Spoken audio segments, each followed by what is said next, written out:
Halo, selamat siang. Ketemu lagi dengan kami dari Puskesmas Lokoraja 1 yang pada hari ini akan menjelaskan berbagai pertanyaan seputar vaksinasi COVID-19. Vaksin yang secara umum yaitu adalah sebuah produk biologi yang berisi antigen, ya, berupa mikroorganisme yang sudah mati atau masih hidup tapi dilemahkan.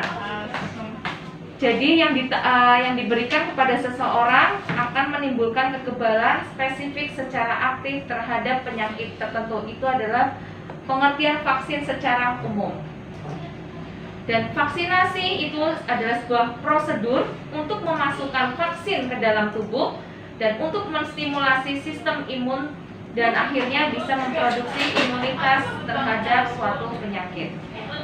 Lalu imunisasi adalah proses yang membuat tubuh manusia itu terlindung dari suatu penyakit melalui prosedur vaksinasi. Jadi vaksin adalah produk biologinya, vaksinasi adalah prosedurnya, dan imunisasi adalah proses membuat tubuh manusia menjadi terlindungi.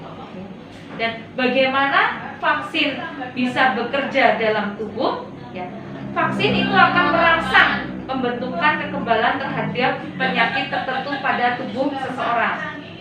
Nah, nantinya tubuh akan mengingat virus atau bakteri pembawa penyakit, lalu akan mengenali dan tahu cara melawannya. Nanti ada namanya sel makrofag, sel limfosit dan limfosit B dan limfosit T.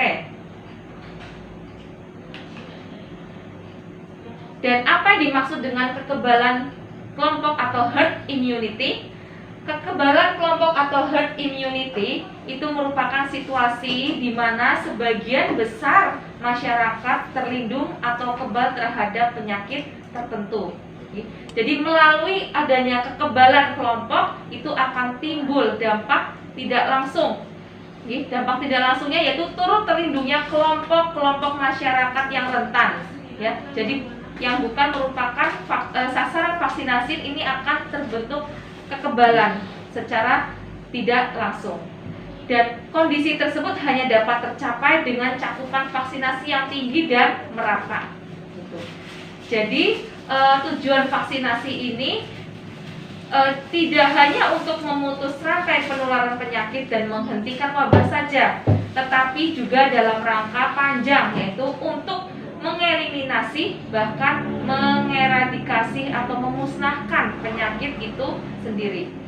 Dan untuk dalam vaksinasi COVID-19 ini diharapkan adalah 70% masyarakat itu kebal terhadap COVID-19, maka akan terbentuk namanya itu adalah herd immunity. Jadi ada bukti-bukti dari tahun ke tahun sudah ada bukti bahwa vaksinasi itu bisa menghentikan penyebaran penyakit menular. Dari tahun 1956 kita sudah membuktikan bahwa adanya cacar air. Terus tahun 1980 juga ada polio, bebas polio di tahun 2014. Dari 1984 juga itu tetanus, ditemukan vaksin tetanus, dan 2021 adalah ditemukan COVID-19 dan entah sampai kapan. Sasaran pelaksanaan vaksinasi yang pertama dari petugas kesehatan sudah kita lakukan dari Januari dan itu adalah bertahap di seluruh Indonesia. Lalu petugas publik, lalu nanti selanjutnya lansia, ya. Habis lansia nanti ada masyarakat rentan, masyarakat di daerah dengan resiko penularan tinggi, lalu baru masyarakat lainnya. Nah, ini dengan pendekatan klaster sesuai dengan ketersediaan vaksin tentunya, ya. Alur pelayanan vaksinasi COVID-19, ya. Nantinya saat pelayanan vaksinasi COVID kita mengenal ada 4 meja. Yang pertama meja pendaftaran, meja pendaftaran itu peserta menunjukkan etiket untuk verifikasi, diadakannya verifikasi data dilakukan dengan menggunakan aplikasi tiket. Setelah meja 1 atau pendaftaran lolos, langsung ke meja 2. Meja 2 atau screening. Petugas kesehatan akan melakukan screening dan pemeriksaan fisik ya. Nanti kalau meja 2 screening ada beberapa pertanyaan yang harus dijawab secara jujur oleh peserta calon vaksinasi COVID-19. Setelah meja 2 screening lolos, lalu turun ke meja 3 atau meja vaksinasinya. Nah, petugas akan memberikan vaksinasi secara intramuskular sesuai prinsip penyuntikan aman. Dan petugas mencatat merek atau jenis dan nomor batch vaksin yang diberikan kepada sasaran. Sehabis meja 3 lanjut ke meja 4. Peserta vaksin setelah divaksinasi maju ke meja 4, yaitu meja pencatatan dan observasi. Di sini petugas mencatat hasil pelayanan vaksinasi ke dalam aplikasi Piker, lalu sasaran diobservasi selama 30 menit. Jadi peserta vaksinasi tidak boleh meninggalkan tempat atau ruang vaksin selama 30 menit untuk dimonitor adanya kemungkinan kejadian ikutan pasca imunisasi. Nanti petugas di meja 4 akan memberikan penyuluhan tentang 3M dan vaksinasi COVID-19. Lalu di meja 4 ini setelah 30 menit observasi terjadinya kejadian ikutan pasca imunisasi lolos, nanti peserta akan mendapatkan kartu vaksinasi bahwa peserta sudah melakukan vaksinasi tahap pertama atau tahap kedua. Itu alur pelayanannya. Lalu ini ada form screening.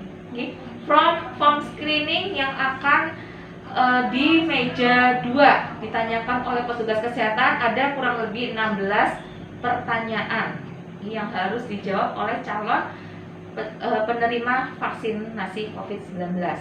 Nanti bisa ada di kesimpulan apakah dari 16 pertanyaan dapat diberikan vaksinasi atau vaksinasi ditunda atau tidak diberikan. Dari meja 2 atau melalui form screening nanti bisa dilanjutkan ke meja 3 untuk vaksinasinya. Perlu diketahui untuk calon penerima vaksinasi COVID-19 sebelum mendatangi tempat pelayanan vaksinasi dipastikan bahwa peserta atau calon penerima sudah dalam keadaan sehat, harus sudah makan dari rumah, tidak stres dan tidak gugup. Dan perlu diketahui juga vaksin yang sudah diproduksi massal itu telah melewati proses panjang dan memenuhi syarat, yaitu aman, ampuh, stabil dan efisien. Ya, itu sudah dari vaksin yang sudah diterima yang pertama yaitu jenis Sinovac, itu sudah ada label dari BPOM yang jelas adalah aman dan halal. Lalu lanjut ke kejadian ikutan pasca imunisasi, jadi atau disingkat dengan KIPI. Nah, kejadian ikutan pasca imunisasi ini adalah kejadian medik yang diduga berhubungan dengan vaksinasi. Kejadian ini berupa reaksi vaksin atau kesalahan prosedur, koinsiden, reaksi kecemasan atau berhubungan kausal yang tidak dapat ditentukan. Jadi secara umum dari KIPI ini timbulnya beragam, bisa ringan atau sementara, tapi juga ada yang tidak selalu ada. Dan ini juga bergantung pada kondisi tubuh masing-masing. Efek samping ringan dari kejadian ikutan pasca imunisasi yaitu bisa dari demam dan nyeri otot atau ruam-ruam pada bekas suntikan adalah hal yang wajar.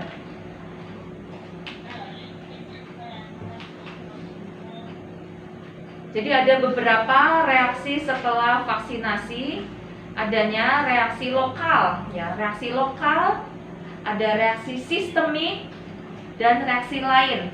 Jadi reaksi lokal itu biasanya timbul nyeri di bagian tempat bekas vaksin, nyeri, kemerahan, bengkak, atau reaksi lokal lain yang berat misalnya selulitis. Dan penanganan untuk reaksi lokal yaitu menganjurkan penerima vaksin untuk melakukan dikompres dingin pada lokasi tersebut dan meminum obat paracetamol sesuai dosis.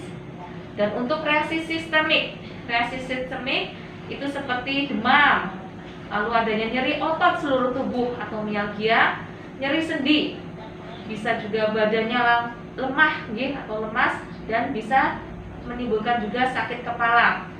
Nah, dari sini penanganannya yaitu petugas kesehatan dapat menganjurkan penerima vaksin untuk minum air putih lebih banyak, menggunakan pakaian yang nyaman, kompres atau mandi dengan air hangat, dan meminum obat paracetamol sesuai dosis. Dari reaksi lokal maupun reaksi sistemik, ada reaksi lain. Reaksi lain seperti alergi, bisa bengkak, urtikaria, reaksi anafilaksis, dan bahkan bisa pingsan. Bagaimana penanganannya? Ya, jadi kalau untuk reaksi lain seperti ini, penanganan harus cepat dan tepat, mulai dari penegakan diagnosis sampai pada terapinya. Dan setiap petugas pelaksana vaksinasi itu harus sudah kompeten dalam menangani reaksi anafilaktik ini.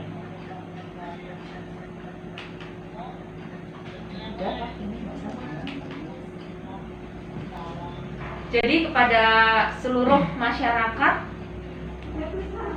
tidak perlu ragu divaksinasi karena vaksinasi COVID-19 ini aman dan halal, sudah bersertifikat dan sudah diuji keamanannya. Terima kasih, mudah-mudahan bermanfaat. Sekian dari pemaparan tentang vaksinasi dan kejadian ikutan pasca imunisasi COVID-19. Jadi tidak perlu ragu masyarakat dalam divaksinasi karena vaksinasi COVID-19 ini aman dan halal. Sekian dari kami, tim dari Promosi Kesehatan Puskesmas Sokaraja 1, dan salam sehat.